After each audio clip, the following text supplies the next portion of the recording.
Yo l'équipe, je sais pas si vous voyez ce que j'ai en main là.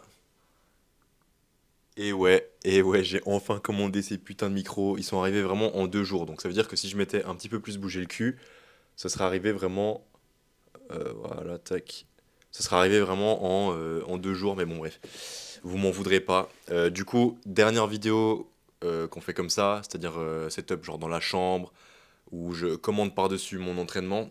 Et à partir du coup de demain pour vous, ce sera des vidéos comme à l'époque, pour ceux qui ont commencé à me suivre au tout début. Je sais pas si vous vous rappelez, je faisais mes vidéos dans la petite salle à Chailly là.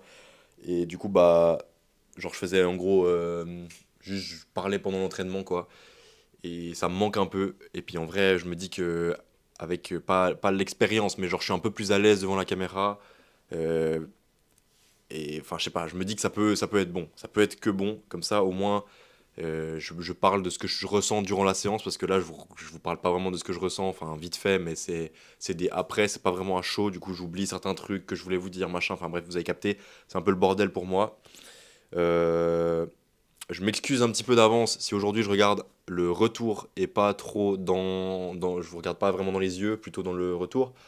J'essaye de regarder un peu le volume, si c'est bon ou pas. Du coup, vu que j'ai pas encore l'habitude de ces micros et que là, bah, je suis obligé de le tenir à la main, quoique j'aurais pu le mettre sur mon pull, enfin mon t-shirt. Ouais, bref, nique sa mère, on commence. Allez, c'est parti. Du coup, les mecs, hier, on a fait petite séance spec, c'était vraiment sympa en vrai. J'ai augmenté quand même pas mal par rapport à il y a quelques semaines.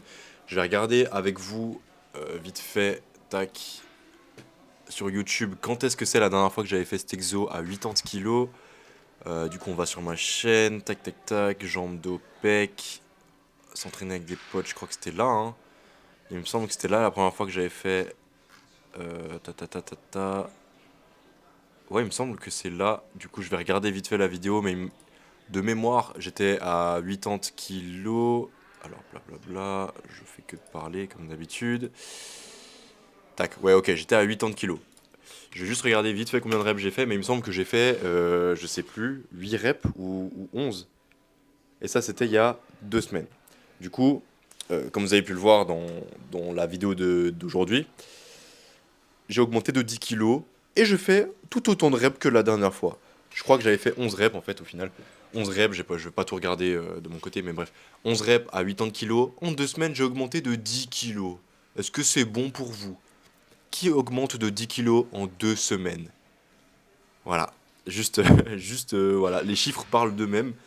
Bah, de un, ça veut dire que j'ai pris de la force. Et de 2, ça veut dire que j'ai sûrement pris aussi des pecs. Parce que j'ai vu sur, je sais plus où c'était, sur Insta ou sur TikTok, une étude qui montrait que la taille des pecs, elle était corrélée directement avec la force qu'on avait sur les exos polyarticulaires, notamment le bench. Du coup, en théorie, un scientifique qui mène cette étude, s'il regarde vos pecs, il regarde, enfin, il prend ses mensurations, etc. Il arrive à approximer votre max bench. Tout ça pour dire qu'en gros, plus vous avez de force sur le bench, plus vous avez de pecs. Étant donné que j'ai pris de la force sur le bench, normalement j'ai aussi pris des pecs. Voilà. Alors je sais pas si c'est aussi beau, aussi rose dans la vraie vie, mais je pense que qu'on en est pas loin en tout cas. Du coup, bah, c'est de la frappe. Ça veut dire que j'ai pris des pecs, les mecs. Que demande le peuple? Et de toute façon, vous verrez au pump, franchement, c'était plutôt méchant, hein. Je vais pas faire le mec, c'était un peu méchant. Du coup, après le gros exo polyarticulaire, on passe sur un exo tout autant polyarticulaire. Sauf que c'est un petit peu moins demandant au niveau des stabilisateurs, vu qu'on est sur une machine guidée. Je trouve ça un peu plus pratique de temps en temps. Enfin, après, c'est à double tranchant, j'ai l'impression, les machines. J'ai peur de parler un peu trop fort. Je sais pas, on verra. De toute façon, vous avez l'habitude, hein. Au début, l'audio il était vraiment nul à chier. Donc, ouais, bref. Et vous avez fait genre plus d'un mois avec l'audio de la caméra. Donc, bref, c'est bon. C'est un peu à double tranchant parce que quand on est débutant ou qu'on n'a pas trop l'habitude des exos où vous avez besoin des stabilisateurs, bah, ça peut du coup vous handicaper en mode, bah, du coup, vous supprimez une difficulté qui est palliée par le fait que ce soit une machine avec une trajectoire relativement linéaire. Et du coup, bah, dès que vous vous retrouvez sur un exo où vous avez plus cette aide à la trajectoire, vous êtes complètement perdu, vous vous tremblez de partout, et on dirait une feuille. C'est comme quand vous commencez à faire du bench aux haltères, ou même à la barre. Quand vous sortez la barre ou quand vous prenez les haltères, vous êtes là en haut, vous tremblez de malade, vous n'arrivez pas à garder le poids stable. Bah, c'est justement ces muscles-là qu'il faut travailler, je pense, en priorité quand vous êtes débutant. Donc faire vraiment des gros exos polyarticulaires tels que genre du bench aux haltères, du bench à la barre, et éviter un petit peu les machines au début, même si forcément il y a du bon aussi dans les machines, hein. Vous avez pas forcément pas forcément moins de risques de blessure parce que justement quand vous êtes au poids libre, vous pouvez ajuster la trajectoire à votre guise, c'est-à-dire que si vous n'êtes pas fait pour une machine, bah, vous n'avez pas de problème, c'est vous qui voyez la trajectoire, mais au moins vous avez un truc à penser en moins qui est de stabiliser le tout et du coup vous pouvez plus facilement envoyer toute la sauce quand vous êtes aux machines. Après, est-ce que c'est réellement intéressant d'envoyer toute la sauce dès le début quand on vient de commencer à faire du fit? Oui et non, parce que ça vous forme un petit peu, entre guillemets, à vous dépasser, ça c'est cool. Mais aussi, quand vous êtes débutant, et même moi, hein, en vrai, je me chie encore dessus, je sais que j'ai peur de me blesser. Alors ça c'est clair et net, j'ai vraiment peur de me blesser. Du coup, si plus vous faites genre du lourd et peu de reps, plus vous avez de chances de vous blesser. Si vous faites un one rep max, vous avez énormément de chances de vous blesser. Une petite erreur technique, vu que c'est votre maximum, bah, ça peut avoir des grosses répercussions. Vous avez plein de gens qui se déchirent les pecs sur le bench, vous avez plein de gens qui se tuent le dos au squat, vous avez plein de gens qui se tuent le dos pareil au deadlift, qui s'arrachent une latte en faisant du deadlift aussi. Relou, voilà, on n'a pas envie que ça nous arrive. Mais alors qu'est-ce qu'on fait? On fait des machines, on fait du poids libre, enfin on fait quoi? Là j'ai pas donné de réponse, on sait pas vraiment. Les deux c'est bien, les deux c'est mal. Ah, on sait pas. Alors moi je pense que si je devais recommencer à faire du fit, en vrai je sais pas. Je ferais que du poids libre à mon avis, au tout début en tout cas. Parce que la stabilité elle a vraiment pas de prix. Même sur les machines, elle vous est bénéficiaire en vrai de vrai. Parce qu'il y a quand même certaines machines où vous avez des plus hauts taux de liberté, des plus hauts degrés de liberté. Je pense notamment à des machines pour faire du rowing.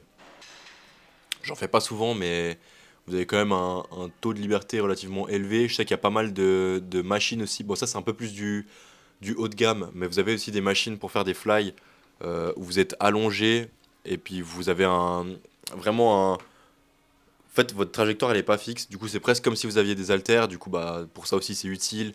Et même en règle générale, être stable, c'est le truc qui vous empêche de vous blesser. Du coup, plus vous êtes stable, moins vous avez de chances de vous blesser, en vrai. Et il y a aussi un autre truc qui vous empêche de vous blesser, c'est de standardiser vos répétitions, c'est-à-dire que la rep 1, elle ressemble du pareil au même à la rep 12. Après, pour ça, bon, bah voilà, ça c'est un coup à prendre, il faut s'entraîner en fonction et éviter d'ego lift, mais bon, ça fait quand même du bien d'ego lift de temps en temps. Enfin voilà, je vais pas vous en vouloir si vous faites une série un petit peu lourde et que la forme elle se dégrade un petit peu à la fin, c'est pas la fin du monde, c'est juste qu'on risque un peu plus de blessures et les blessures c'est relou. Forcément, dès que vous vous blessez, bah, vous pouvez plus progresser du tout. Vous pouvez progresser en sommeil si vous voulez. Hein, vu que vous allez plus au fit, bah, vous avez beaucoup plus le temps de dormir, n'est-ce pas? Hein, on vous voit les mecs qui dorment que 6 heures par nuit là. Euh, donc c'est au moins un truc positif quand vous vous blessez, vous pouvez bien dormir. Voilà. Parce que vous avez plus de temps dans votre journée. Mais bref. Dernier exo. Je sais pas pourquoi j'ai fait ça, j'ai aucune idée. Je sais que je peux descendre beaucoup plus, mais il faut savoir que aujourd'hui j'ai pas fait les épaules parce que bah, du coup j'ai toujours la douleur de merde là bah, à l'avant d'épaule hein, que je m'étais faite bah, du coup il y a 2 jours en faisant les épaules. Du coup bah, j'ai évité de trop forcer. Enfin, à chaque fois que je sentais que ça commençait un petit peu à tirer, je m'arrêtais, je faisais pas le fou. Et puis voilà quoi, du coup j'ai fait cet exo en dernier, je sais pas pourquoi, je me suis pris pour Ronnie Coleman, pour Arnold, je sais pas. Mais franchement, quand on regarde le pump, on comprend un petit peu pourquoi, c'est vraiment pas dégueu ce qui se passe.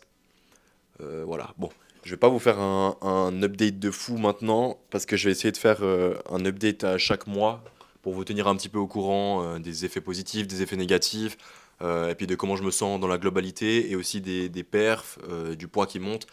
Mais pour vous donner un ordre d'idée, je sais pas exactement à combien j'ai commencé, du coup, on va appeler ça la renaissance, on va appeler ça, voilà, on va appeler ça comme ça. Je sais pas exactement à quel poids j'ai commencé ma renaissance, mais Ce qui est sûr, c'est que je n'ai pris du poids.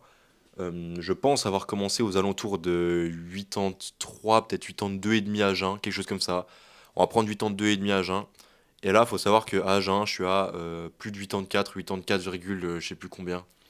Du coup, bah c'est franchement, voilà, ça veut dire que j'ai pris environ 1 kilo en une semaine. Alors, c'est forcément pas que du muscle, mais il y a quand même une nette progression par rapport au fait que je stagnais pendant presque plus d'une année juste avant, là. Genre la barre des 83 kilos, les mecs, j'ai eu de la peine à même y arriver. Et là, en une semaine, bah, je la défonce. Du coup, j'ai hâte de voir ce qui va arriver par la suite. De toute façon, je vous tiendrai au courant, du coup, dans... on est le combien? On est le 11. Bah, vous savez quoi, le 5 du mois prochain, je ferai une petite vidéo. Oubliez pas de me taper sur les doigts si j'oublie de la sortir ou si je la sors 10 semaines après, les mecs, tapez-moi dessus. Mais je vous ferai un update. Et puis voilà quoi. Je vous montrerai aussi un petit peu ce que je mange, comme ça c'est carré. On fera un petit vlog. Vous verrez, ce sera une vidéo sympa. Bref, je vous souhaite une bonne soirée les mecs. J'ai hâte de tourner la vidéo de ce soir. Vous vous rendez pas compte, ça fait tellement longtemps que j'ai pas parlé à la salle.